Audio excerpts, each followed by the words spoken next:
The avoidance game cannot go on forever. Time balances everything. Even someone as cunning as the avoidant has to make the final decision. There are 3 endings to their story and who they end up with. Let's start with the first ending. The avoidant who chooses solitude over vulnerability. The avoidant who chooses perpetual solitude tells themselves a particular story about their life trajectory. They frame their aloneness as conscious choice, as preference for independence over the compromises that relationship requires. They present themselves as someone who values freedom too highly to settle for conventional partnership, who finds solitude more fulfilling than the emotional labor that intimacy demands.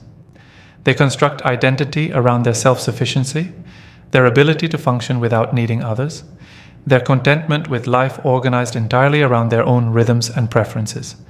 This narrative protects the avoidant from confronting that their solitude stems not from authentic preference but from terror of the vulnerability that genuine connection requires. The avoidant's life develops patterns that reinforce their defended isolation. They invest heavily in career achievements that provide external validation without requiring emotional availability. They cultivate hobbies and interests that occupy attention without demanding vulnerability. They maintain friendships that stay comfortably surface level, where conversation focuses on shared activities or intellectual topics, rather than genuine emotional sharing. They create life structure, where every element supports their ability to remain emotionally disconnected, while maintaining appearance of full, satisfying existence. Yet beneath this carefully constructed surface, the avoidant experiences chronic emotional hunger they cannot acknowledge. They feel the absence of intimate connection as persistent background ache that intensifies during moments of illness, difficulty, or life transitions that highlight their fundamental aloneness. When faced with challenges, they have no one to truly lean on because they have never allowed anyone close enough to become genuine support. When they experience joy or success, the celebration feels hollow without someone who knows them deeply enough to understand the achievement's significance. When they contemplate their future, they face the reality of aging alone without partnership to provide companionship through life's inevitable decline. The avoidant manages this emotional hunger through various defensive strategies. They minimize the importance of intimate relationship, telling themselves that romantic partnership is overrated, that most relationships are unhappy anyway, that they are better off alone than in the compromised situations they observe others tolerating. They focus on relationships' potential downsides while ignoring their benefits, selectively attending to information that confirms their defensive belief that solitude is preferable to connection. They compare their autonomous freedom to others' relationship constraints while ignoring the intimacy, support, and depth that healthy partnerships provide. The avoidant also engages in periodic attempts at relationship that inevitably fail because the avoidant's defensive structure remains unchanged. They enter connections with people who trigger no deep feelings, who feel safe precisely because the avoidant experiences no genuine attachment. These relationships dissolve without significant pain when the avoidant withdraws, or when the other person tires of the emotional distance. Alternatively, the avoidant occasionally encounters someone who activates genuine feelings, which immediately triggers their defensive withdrawal. The avoidant creates distance before intimacy can deepen, then tells themselves the person wanted too much, or the relationship would have required unacceptable compromise of their autonomy. This pattern of brief, unfulfilling connections reinforces the avoidant's narrative that they are simply not suited for long-term partnership. The avoidant interprets their pattern of failed relationships as evidence supporting their conclusion that solitude is their authentic preference, rather than recognizing the pattern as consequence of defensive structure that prevents sustainable intimacy. The avoidant remains blind to their own role in creating the outcomes they point to as justification for remaining alone. They cannot see that relationships fail not because relationships are inherently incompatible with their nature, but because their defended position makes genuine connection impossible. As years accumulate, the avoidant's solitude becomes increasingly entrenched. The longer they live alone, the more their life organizes around patterns that would be difficult to integrate with another person. Their routines become rigid, their preferences absolute, their tolerance for accommodation diminished. The avoidant tells themselves they have simply grown too accustomed to independence to make the adjustments relationship requires. This explanation obscures that their rigidity itself serves defensive function, creating practical barriers that reinforce the emotional barriers already preventing connection. The avoidant in permanent solitude faces particular reckoning in later life when the consequences of their defended isolation become undeniable. They observe peers supported through illness by devoted partners while they face medical challenges alone. They watch others celebrate milestones surrounded by families they have built, while the avoidant marks occasions in solitude or with acquaintances who provide company without genuine intimacy.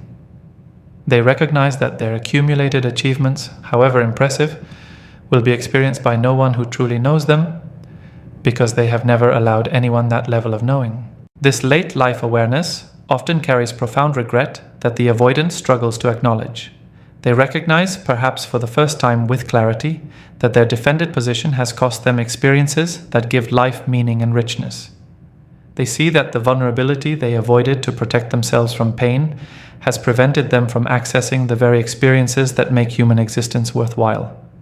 They understand that they have spent their life running from intimacy only to discover that the loneliness they feel in their defended isolation is more painful than any hurt that vulnerable connection might have risked. Yet even with this awareness, the avoidant often remains unable to change their patterns. The defensive structure has become so fundamental to their identity that dismantling it feels impossible. They have spent decades organizing their psychology around emotional distance, and the prospect of learning vulnerability in later life feels overwhelming. The avoidant resigns themselves to their solitude, telling themselves it is too late for different choices, that they are too old to change, that this is simply who they are and must accept their fate. The avoidant with the compliant partner they secretly resent. Some avoidants do establish long-term partnerships, but the relationships they form follow predictable patterns that reflect their defensive needs. The avoidant gravitates toward partners who make minimal demands, who accept emotional distance without complaint, who accommodate the avoidant's limitations without pushing for greater intimacy. These partners often carry their own attachment wounds, typically anxious attachment that has evolved into resigned acceptance that their needs will not be met. They have learned through previous relationships or early experiences that love requires settling for less than they deserve, that partnership means accepting chronic emotional hunger, that stability requires suppressing their legitimate desires for intimacy. The compliant partner enters the relationship hoping that their acceptance will create safety for the avoidant to gradually open up. They believe that by not pressuring, not demanding, not expressing their needs, they will differentiate themselves from whoever hurt the avoidant previously. They tell themselves that patience and unconditional acceptance will eventually allow the avoidant to trust enough to become emotionally available. The compliant partner sacrifices their own needs in service of this hope, creating relationship dynamic where one person's comfort depends on the other person's self-abandonment. This dynamic initially feels comfortable to the avoidant. They experience relief at finding someone who does not push against their boundaries, who accepts their emotional distance, who does not require the vulnerability that triggers their defensive withdrawal. The avoidant interprets the compliant partner's acceptance as evidence that this relationship works where others failed. They tell themselves they have finally found someone compatible with their attachment style, someone who understands their need for space and independence. The early period of the relationship confirms the avoidant's belief that their previous relationship difficulties stemmed from incompatible partners rather than from their own defensive limitations. Yet as the relationship continues, the avoidant begins experiencing unexpected feelings toward their compliant partner. Rather than deepening appreciation for someone who accepts them as they are, the avoidant develops contempt for the very compliance they initially valued. They lose respect for someone who asks nothing, who accepts emotional scraps, who suppresses their own needs to accommodate the avoidant's limitations. The avoidant finds themselves irritated by their partner's accommodation, frustrated by their lack of backbone, disdainful of their willingness to settle for the minimal intimacy the avoidant provides. This contempt emerges from complex psychological sources the avoidant rarely examines consciously. At some level, the avoidant recognizes that the compliant partner's acceptance stems not from secure attachment, but from lack of self-worth. The compliant partner tolerates emotional distance not because they genuinely prefer it, but because they believe they cannot demand or deserve more. The avoidant senses this underlying desperation and loses attraction to someone whose connection to them is rooted in their own deficiency rather than in genuine desire. The avoidant wanted someone who chose them from place of wholeness, not someone who clings to them from place of emptiness. The avoidant also resents that the compliant partner makes relationship too easy. Without any pushback, without any challenge to grow, without any authentic engagement that requires the avoidant to stretch beyond their defended comfort zone, the relationship becomes stagnant.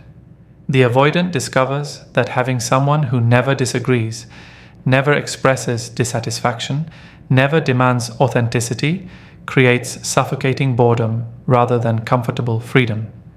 The relationship lacks vitality because it lacks genuine exchange, lacks tension that comes from two whole people negotiating their different needs and perspectives. The compliant partner's very existence serves as mirror, reflecting what the avoidant can become in relationship: someone who suppresses their authentic self to avoid conflict, someone who sacrifices their needs to maintain connection, someone who abandons themselves to preserve relationship stability. The avoidant sees in their compliant partner the very emotional death they fear intimacy will create. Rather than recognizing this mirror as invitation to examine their own patterns, the avoidant projects their self-disgust onto their partner, resenting them for embodying the very self-abandonment the avoidant's defensive structure required. The relationship settles into a pattern of quiet contempt where the avoidant remains physically present while emotionally distant, providing minimal engagement while harboring internal disdain for their partner's willingness to accept such limited partnership. The avoidant goes through motions of relationship without genuine investment, treating their partner with subtle condescension that both feel but neither addresses. The compliant partner senses the contempt but cannot challenge it, without risking the relationship's dissolution, so they tolerate being treated as less than they deserve, while telling themselves that having any relationship is better than being alone. The avoidant in this dynamic experiences none of the satisfaction they imagined finding with someone who accepted their limitations. The relationship provides stability without intimacy, companionship without connection, partnership without passion. The avoidant has what they thought they wanted, someone who demands nothing, yet they feel chronically dissatisfied.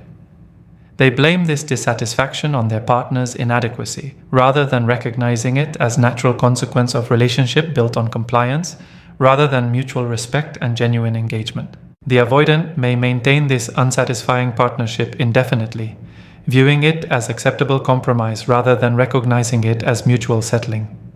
They tell themselves that all long-term relationships become stale, that their boredom and contempt are normal, that their emotional distance is simply realistic assessment of what relationship offers.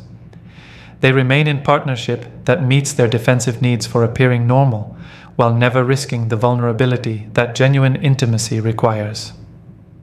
They achieve the form of relationship without its substance, the appearance of partnership without its depth, the rare path of healing and transformation.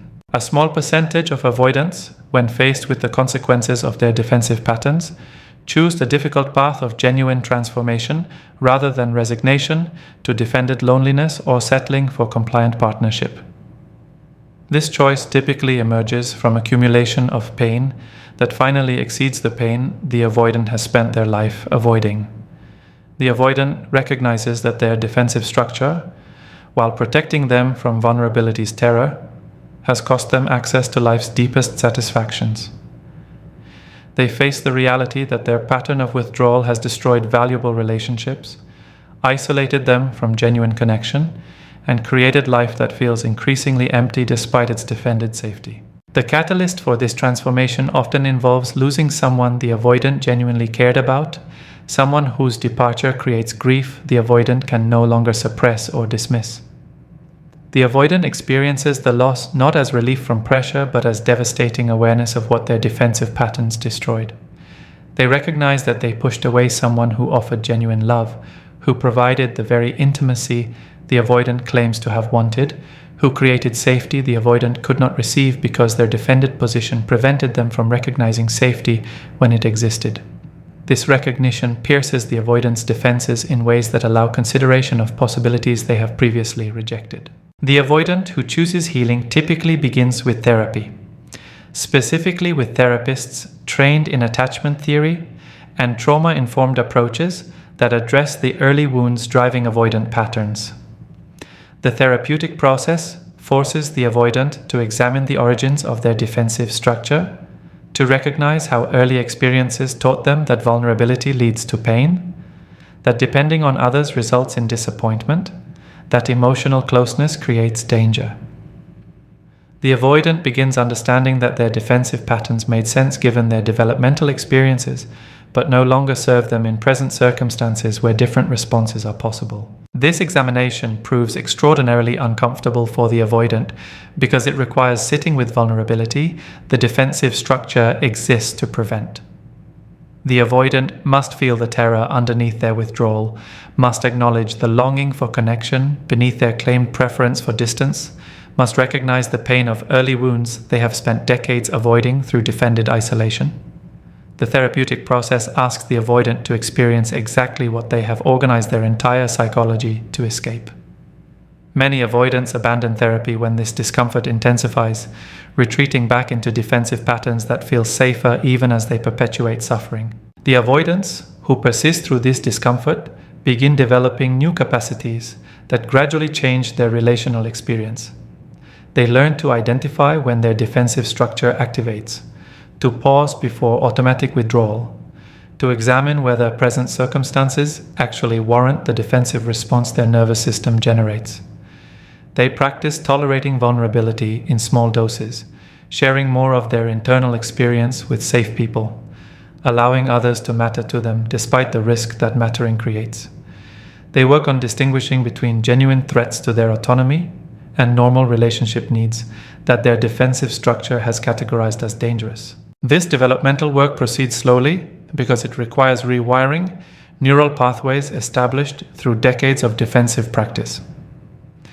The avoidant must essentially learn new relational language, must practice responses that feel foreign and uncomfortable, must override automatic patterns their body executes before conscious awareness. The work feels like learning to write with non-dominant hand, possible with practice, but requiring tremendous effort and concentration.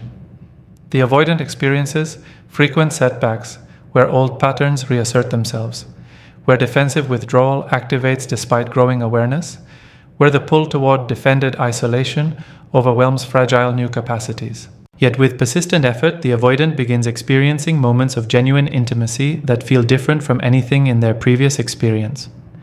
They share vulnerability without the immediate impulse to withdraw and recognize that exposure did not result in catastrophe.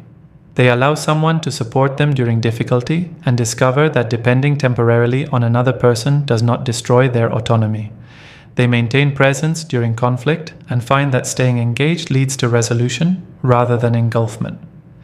These experiences begin rewriting the avoidant's internal working model of what relationship means and requires. The transformed avoidant discovers that vulnerability, while uncomfortable, provides access to experiences that defended isolation prevented. They experience the relief of being genuinely known by another person, of removing the exhausting mask they have worn throughout their defended life. They feel the warmth of reciprocal care, where both people support each other through difficulty rather than maintaining rigid self-reliance. They recognize the richness that emerges when two people share their authentic internal worlds, rather than relating through carefully curated presentations of self. The avoidant begins understanding that the pain they avoided through defensive distance was less than the pain of the chronic loneliness their defense created. This transformation allows the avoidant to build relationships fundamentally different from their previous patterns. If they are already partnered with someone capable of secure attachment, they can renegotiate the relationship's terms, gradually increasing their emotional availability and vulnerability in ways that create genuine intimacy. The relationship evolves from defended distance to mutual engagement, from surface connection to authentic depth.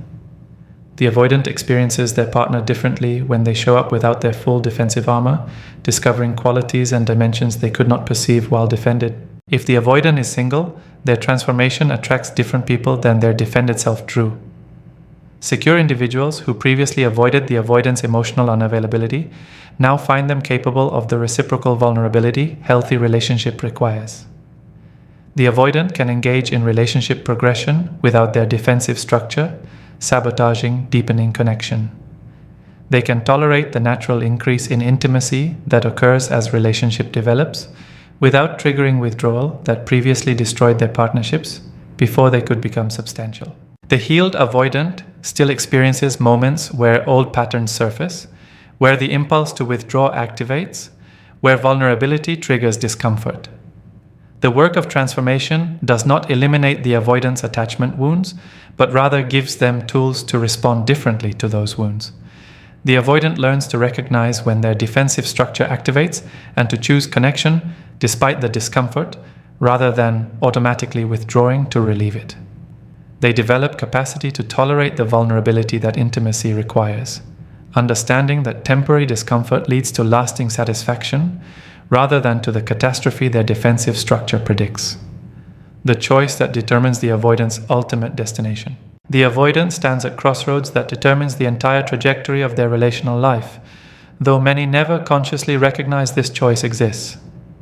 This decision point arrives when the avoidant confronts clear evidence that their defensive patterns create consequences they can no longer ignore or rationalize. Perhaps they have lost someone they genuinely cared about. Perhaps they face their advancing age with awareness that their defended isolation has prevented them from building life that feels meaningful. Perhaps they observe others in fulfilling partnerships and recognize that their explanations for why relationship does not work for them ring increasingly hollow. Whatever catalyst creates the awareness, the avoidant faces fundamental choice.